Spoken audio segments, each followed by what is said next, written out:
লা লিগায় টানা 9 ম্যাচে অপরাজিত থেকে রায়ো ভায়েকানো যায় বার্সেলোনার মাঠে।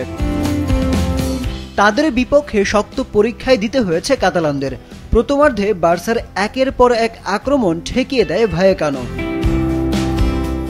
28 মিনিটে পেনাল্টি পেয়ে যায় বার্সেলোনা।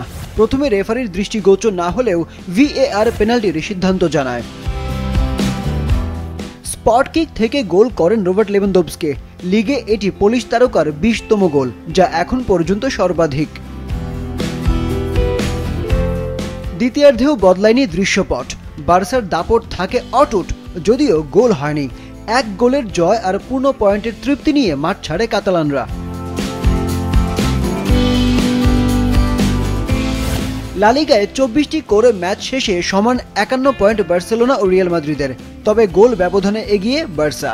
অ্যাটলেটিকো মাদ্রিদের পয়েন্ট 50। কোটি মানুষের আস্থার ভালোবাসায় 11 বারের মতো দেশের 1 নম্বর রেফ্রিজারেটর ব্র্যান্ড ওয়ালটন।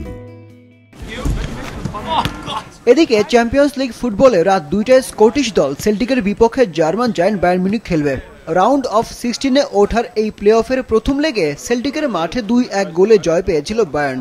এবার তারা খেলবে নিজ মাঠ আলিয়েঞ্জ এরিনায়।